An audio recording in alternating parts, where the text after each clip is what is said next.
Greater Bengaluru authority ಎಲೆಕ್ಷನ್ಗೆ fix ಆಗೇ ಬಿಡುತ್ತಾ ಮುಹೂರ್ತ. ಜಿಬಿಎ ಚುನಾವಣೆಗೆ ಸಿಕ್ಕೇ ಬಿಡ್ತಾ ವೇಗ. 5 ನಗರ ಪಾಲಿಕೆಗಳಿಗೆ ಫೈಟ್ ಶುರುವಾಯ್ತಾ? ಯಾವ್ಯಾವ ಜಾತಿಯವರಿಗೆ ಎಷ್ಟು ಕ್ಷೇತ್ರವನ್ನ ಮೀಸಲಿಟ್ಟಿದ್ದಾರೆ? ಬಹು ನಿರೀಕ್ಷಿತ ವಾರ್ಡ್ ಮೀಸಲಾತಿ ಕರಡು ಪಟ್ಟಿ ಪ್ರಕಟ ಆಗಿದೆ.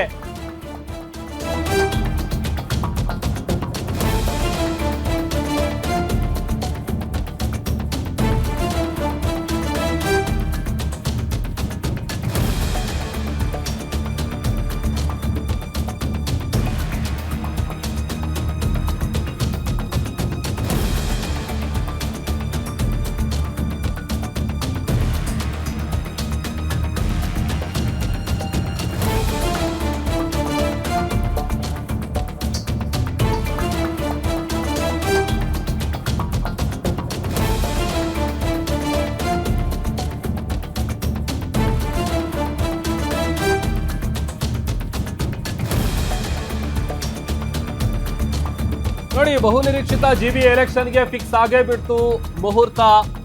ಜಿಬಿಎ ಚುನಾವಣೆಗೆ ಸಿಕ್ಕೇ ಬಿಡ್ತಾ ವೇಗ. ಬಹುನಿರೀಕ್ಷಿತ ವಾರ್ಡ್ ಮೀಸಲಾತಿ ಕರಡು ಪಟ್ಟಿ ಪ್ರಕಟ ಆಗಿದೆ. ಮತ್ತೊಂದ್ ಕಡೆ ಜಿಬಿಎ ವ್ಯಾಪ್ತಿಯ 369 ವಾರ್ಡ್ಗಳಿಗೆ ಮೀಸಲಾತಿ ಪಟ್ಟಿಯನ್ನ ಪ್ರಕಟ ಮಾಡಲಾಗಿದೆ. ನಗರಾಭಿವೃದ್ಧಿ ಇಲಾಖೆಯಿಂದ ರಿಲೀಸ್ ಮಾಡಿರುವಂತಹ ಮೀಸಲಾತಿ ಪಟ್ಟಿ ಇದು. ಜಿಬಿಎ ವ್ಯಾಪ್ತಿಯಲ್ಲಿ ಬರುವಂತಹ 369 ವಾರ್ಡ್ಗಳಿಗೆ ಮೀಸಲಾತಿ ಪಟ್ಟಿಯನ್ನ ಪ್ರಕಟ ಮಾಡಲಾಗಿದೆ. ಈ ತಿಂಗಳೊಳಗೆ ಅಂತಿಮ ಪಟ್ಟಿ ಏನಿರುತ್ತೆ ಅದು ಪ್ರಕಟ ಆಗುವಂತ ಸಾಧ್ಯತೆ ಇದೆ. ಈಗಾಗಲೇ ವಾರ್ಡ್ ವಿಂಗಡಣೆ ಆಗಿರ್ಬೋದು, ಗಡಿ ಗುರುತು ಕಾರ್ಯ ಆಗಿರ್ಬೋದು, ಇದೆಲ್ಲವೂ ಕೂಡ ಮುಗಿದಿದೆ. 5 ನಗರ ಪಾಲಿಕೆಗಳ ಮೀಸಲಾತಿ ಪಟ್ಟಿಯನ್ನ ಪ್ರಕಟಗೊಳಿಸಲಾಗಿದೆ. ಜನವರಿ 21 ಸಂಜೆ 5:30 ಆಕ್ಷೇಪಣೆ ಏನಾದ್ರೂ ಇದ್ರೆ ಸಲ್ಲಿಸೋದಕ್ಕೆ ಅವಕಾಶವನ್ನ ಮಾಡಿಕೊಡ್ಲಾಗಿದೆ.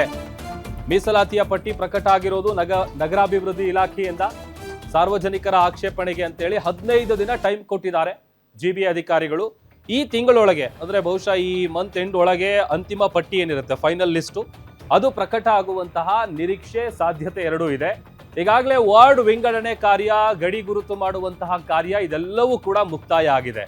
ಆಮೇಲೆ ಈಗ 15 ದಿನ ಅಂತ ಅಂದ್ರೆ ಲೆಕ್ಕ ಹಾಕೊಳ್ಳಿ. ಜನವರಿ 21 ಸಂಜೆ 5:30 ಆಕ್ಷೇಪಣೆ ಏನಾದರೂ ಇದ್ರೆ ಸಲ್ಲಿಸೋದಕ್ಕೆ ಅವಕಾಶವನ್ನ ಮಾಡಿಕೊಡ್ಲಾಗಿದೆ.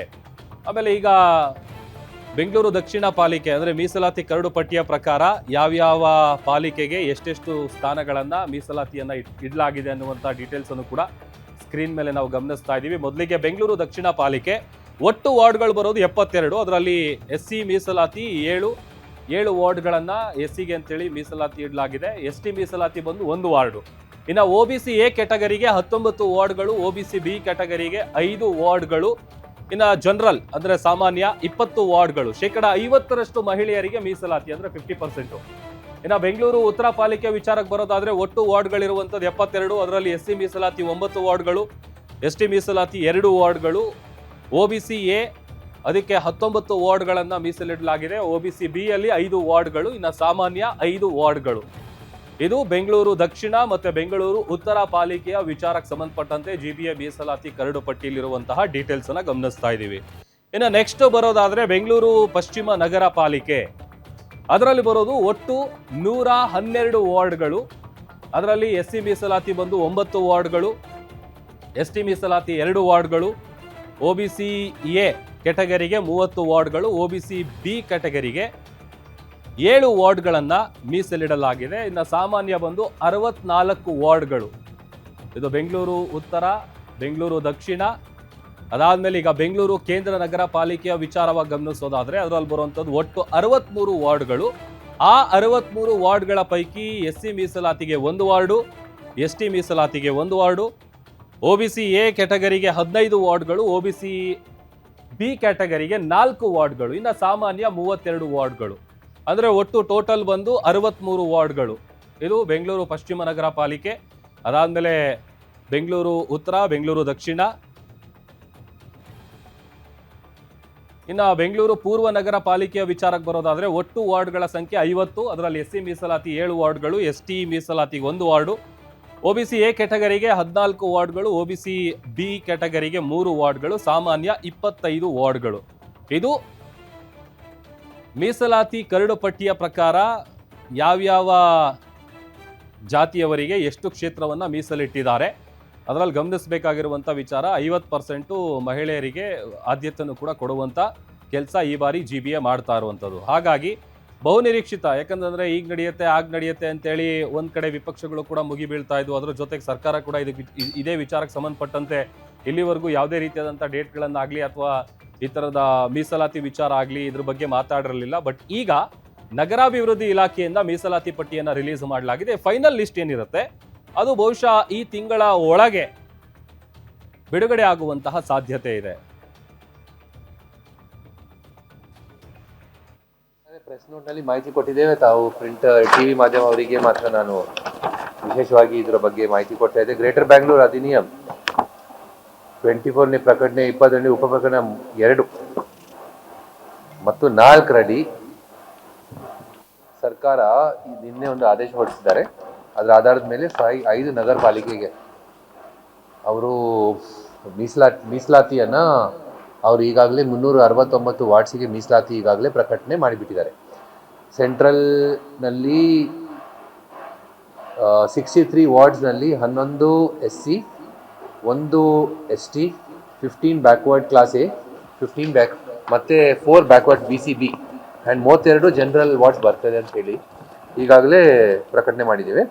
ಮೋಸ್ಟ್ ಆಫ್ ಇಟ್ ಎಲ್ಲರಿಗೆ ಈಗಾಗಲೇ ಪ್ರೆಸ್ ನೋಟ್ನಲ್ಲಿ ಮಾಹಿತಿ ಕೊಟ್ಟಿದ್ದೇವೆ. ತಾವು ಮತ್ತಷ್ಟು ಡೀಟೇಲ್ಸ್ ಅನ್ನ ಕೊಡ್ತಾರೆ ನಮ್ಮ metro bureau head Ullas desk ಇಂದ ಲೈವ್ ಜಾಯ್ನ್ ಆಗ್ತಾ ಇದ್ದಾರೆ. ಉಲ್ಲಾಸ್, ಚುನಾವಣೆಗಳು ನಡೆಯುವಂತಹ ನಿರೀಕ್ಷೆಗೆ ಹೊಸ ವೇಗ ಸಿಗ್ತಾ ಹೇಗೆ ಅಂತ ಡೀಟೇಲ್ಸ್ ಕೊಡ್ತಾ ಹೋಗೋದಾದ್ರೆ? ಖಂಡಿತವಾಗ್ಲೂ ಪ್ರಭು, 2015ರಲ್ಲಿ BBMPಯ ಚುನಾವಣೆ ನಡೆದಿತ್ತು. ಅದಾದ ಬಳಿಕ 2020 ಸೆಪ್ಟೆಂಬರ್ನಲ್ಲಿ ಚುನಾವಣೆ ನಡೀಬೇಕಾಗಿತ್ತು. ಆದರೆ ಸರ್ಕಾರ ಸೂಪರ್ಸೀಡ್ ಮಾಡುವಂಥ ಕೆಲಸ ಮಾಡ್ತು. ಅದಾದ ನಂತರ ಚುನಾವಣೆ ಸುಮಾರು 6 ವರ್ಷಗಳ ಕಾಲ BBMPಗೆ ಚುನಾವಣೆ ನಡೆದಿರಲಿಲ್ಲ. ಕಳೆದ 2025 ನವೆಂಬರ್ ತಿಂಗಳಲ್ಲಿ GBA ಹೆಸರನ್ನು ಮರುನಾಮಕರಣ ಮಾಡೋದ್ರ ಮೂಲಕ BBMP ಹೆಸರನ್ನು GBA ಅಂತೇಳಿ ಮರುನಾಮಕರಣ ಮಾಡ್ತು. ಜೊತೆಗೆ 5 ನಗರ ಪಾಲಿಕೆಗಳನ್ನು ಕೂಡ ಹೊಸದಾಗಿ ಸೃಷ್ಟಿ ಮಾಡುವಂಥ ಕೆಲಸವನ್ನು ಮಾಡ್ತು. 198 ವಾರ್ಡ್ಗಳಿದ್ದಂತಹ ಸಂಖ್ಯೆಯನ್ನು 369 ವಾರ್ಡ್ಗಳಿಗೆ ಹೆಚ್ಚಳ ಮಾಡುವಂಥ ಕೆಲಸ ಮಾಡ್ತು. ಜೊತೆಗೆ ಸುಪ್ರೀಂ ಕೋರ್ಟ್ನಲ್ಲೂ ಕೂಡ ಈ ವಿಚಾರ BBMP ಅಂದರೆ GBA ಎಲೆಕ್ಷನ್ ವಿಚಾರಕ್ಕೆ ಸಂಬಂಧಪಟ್ಟಂತೆ ಅರ್ಜಿ ವಿಚಾರಣೆ ನಡೀತಾ ಇತ್ತು. ಇಲ್ಲ ನಗರಾಭಿವೃದ್ಧಿ ಇಲಾಖೆ ನಾವು ಈಗಾಗಲೇ ವಾರ್ಡ್ ವಿಂಗಡಣೆಯನ್ನು ಮಾಡಿದ್ದೀವಿ, ಮೀಸಲಾತಿ ಪಟ್ಟಿಯನ್ನು ಅತಿ ಶೀಘ್ರದಲ್ಲೇ ನಾವು ಫೈನಲ್ ಅನ್ನು ಮಾಡ್ತೀವಿ, ಅದಾದ ಬಳಿಕ GBA ಚುನಾವಣೆಯನ್ನು ನಡೆಸ್ತೀವಿ ಅನ್ನುವಂತಹ ಒಂದು ಅಫಿಡವಿಟ್ ಅನ್ನು ನಗರಾಭಿವೃದ್ಧಿ ಇಲಾಖೆ ಕೊಟ್ಟಿತ್ತು. ಇದರ ಬೆನ್ನಲ್ಲೇ ಇದೀಗ ನಗರಾಭಿವೃದ್ಧಿ ಇಲಾಖೆ 369 ವಾರ್ಡ್ಗಳಿಗೆ ಮೀಸಲಾತಿ ಕರಡು ಪ್ರತಿಯನ್ನು ಬಿಡುಗಡೆ ಮಾಡುವಂಥ ಕೆಲಸವನ್ನು ಮಾಡಿದೆ. ಸರ್ಕಾರ ಸೂಚನೆಯನ್ನು ಕೊಟ್ಟಂತ ಸರ್ಕಾರದ ನಿರ್ದೇಶನದ ಮೇರೆಗೆ ನಗರಾಭಿವೃದ್ಧಿ ಇಲಾಖೆ 369 ವಾರ್ಡ್ಗಳಿಗೆ 50% ಮಹಿಳಾ ಅಭ್ಯರ್ಥಿಗಳಿಗೆ ಮೀಸಲಾತಿ ನೀಡೋದ್ರ ಮೂಲಕ ಕರಡು ಪ್ರತಿಯನ್ನು ಬಿಡುಗಡೆ ಮಾಡುವಂಥ ಕೆಲಸವನ್ನು ಮಾಡಿದೆ. ಜೊತೆಗೆ 15 ದಿನಗಳ ಕಾಲ ಸಾರ್ವಜನಿಕರಿಂದ ಆಕ್ಷೇಪಣೆಯನ್ನು ಸಲ್ಲಿಸಲಿಕ್ಕೂ ಕೂಡ ಅವಕಾಶವನ್ನು ಕಲ್ಪಿಸಿಕೊಟ್ಟಿರುವಂಥದ್ದು. ಸದ್ಯ ನಾನು ಪ್ರಭು ತೋರಿಸ್ತಾ ಹೋಗ್ತಾ ಇದ್ದೀನಿ. ಇದು GBA ಬಿಡುಗಡೆ ಮಾಡಿರುವ ಅಂದರೆ ನಗರಾಭಿವೃದ್ಧಿ ಇಲಾಖೆ ಬಿಡುಗಡೆ ಮಾಡಿರುವಂತಹ ವರ್ಗವಾರು ಮೀಸಲಾತಿ ಸ್ಥಾನಗಳ ಸಂಖ್ಯೆ. ಬೆಂಗಳೂರು ಅಂದರೆ 5 ಕಾರ್ಪೊರೇಷನ್ಗಳಲ್ಲಿ ಸುಮಾರು 369 ವಾರ್ಡ್ಗಳು ಬರುತ್ತೆ. ಇದರಲ್ಲಿ SCಗೆ ಎಷ್ಟು, STಗೆ ಎಷ್ಟು, ಹಾಗೆಯೇ ಬ್ಯಾಕ್ವರ್ಡ್ ಕ್ಲಾಸ್ Aಗೆ ಎಷ್ಟು ಮತ್ತು ಬ್ಯಾಕ್ವರ್ಡ್ ಕ್ಲಾಸ್ Bಗೆ, ಹಾಗೆಯೇ ಜನರಲ್ ಕ್ಯಾಟಗರಿಗೆ ಎಷ್ಟು ಸೀಟ್ಗಳನ್ನು ಅಂದರೆ ಎಷ್ಟು ಪಟ್ಟಿಗಳನ್ನು ಅಂದರೆ ಒಂದೊಂದು ವಾರ್ಡ್ನಲ್ಲಿ ಒಂದೊಂದು ಪಾಲಿಕೆಯಲ್ಲಿ ಎಷ್ಟೆಷ್ಟು ಸ್ಥಾನಗಳನ್ನು ಕೊಡುವಂಥ ಕೆಲಸ ಆಗಿದೆ ಅನ್ನುವಂತಂದರೆ 369 ವಾರ್ಡ್ಗಳಿಗೆ ಈ ಒಂದು ಕರಡು ಪ್ರತಿಯನ್ನು ಬಿಡುಗಡೆ ಮಾಡುವಂಥ ಕೆಲಸವನ್ನು ಮಾಡಿದೆ. ಅಂದರೆ ಜನವರಿ 23ನೇ ತಾರೀಕು ತನಕ ಈ ಒಂದು ಸಾರ್ವಜನಿಕರಿಂದ ಆಕ್ಷೇಪಣೆಯನ್ನು ಸಲ್ಲಿಸಲಿಕ್ಕೆ ಅವಕಾಶವನ್ನು ಕಲ್ಪಿಸಿಕೊಟ್ಟಿರುವಂಥದ್ದು. ಎಲ್ಲೋ ಒಂದು ಕಡೆ ಸರ್ಕಾರ ಉದ್ದೇಶಪೂರ್ವಕವಾಗಿಯೇ ಚುನಾವಣೆಯನ್ನು ಮುಂದೂಡುವಂಥ ಕೆಲಸವನ್ನು ಮಾಡ್ತಾ ಇದೆ ಅನ್ನುವಂಥ ಆರೋಪಗಳು ಕೇಳಿಬರ್ತಾ ಇತ್ತು. ಇದರ ಬೆನ್ನಲ್ಲೇ ಇದೀಗ ನಗರಾಭಿವೃದ್ಧಿ ಇಲಾಖೆ GBAನ 5 ಪಾಲಿಕೆಗಳ ಮೀಸಲಾತಿ ಕರಡು ಪ್ರತಿಯನ್ನು ಬಿಡುಗಡೆ ಮಾಡಿರುವಂಥದ್ದು ನೋಡ್ತಾ ಹೋಗೋದಾದ್ರೆ ಜನವರಿ 24ಕ್ಕೆ ಅಂತಿಮವಾದಂತಹ ಫೈನಲ್ ಮೀಸಲಾತಿ ಪಟ್ಟಿಯನ್ನು ಬಿಡುಗಡೆ ಮಾಡುವಂಥ ಸಾಧ್ಯತೆಗಳಿದ್ದಾವೆ. ಸೊ ಎಲ್ಲ ಅಂದ್ಕೊಂಡಂತೆ ಆದರೆ ಫೆಬ್ರವರಿ ಅಥವಾ ಮಾರ್ಚ್ ವೇಳೆಗೆ GBA ಚುನಾವಣೆ ನಡೆಯುವಂಥ ಸಾಧ್ಯತೆಗಳು ದಟ್ಟವಾಗಿದೆ. ಇದಕ್ಕೆ ಪೂರಕ ಎನ್ನುವಂತೆ KPCC ಅಧ್ಯಕ್ಷ ಆಗಿನ DCM DK ಶಿವಕುಮಾರ್ ಕೂಡ ಕಾಂಗ್ರೆಸ್ ಅಭ್ಯರ್ಥಿಗಳಿಗೆ ಒಂದು ಮನವಿಯನ್ನು ಮಾಡಿದ್ರು. ಯಾರು GBA ಚುನಾವಣೆಯನ್ನು ನಡೆಸ್ತಾರೆ ಅವರು 50,000 ಹಣವನ್ನು ಕಟ್ಟಿ ಅಪ್ಲಿಕೇಶನ್ ಅನ್ನು ಪಡಿಬೋದು ಅನ್ನುವಂಥ ಒಂದು ಸೂಚನೆಯನ್ನು ಕೊಟ್ಟಿದ್ರು. ಸೊ ಎಲ್ಲ ಬೆಳವಣಿಗೆಗಳನ್ನು ನೋಡ್ತಾ ಹೋಗೋದಾದ್ರೆ ಅತಿ ಶೀಘ್ರದಲ್ಲೇ GBA ಚುನಾವಣೆ ನಡೆಯುವಂಥ ಸಾಧ್ಯತೆಗಳು ಇರುವಂಥದ್ದು Prabhu. Okay, thank you Ullas. ನೀವೆಲ್ಲ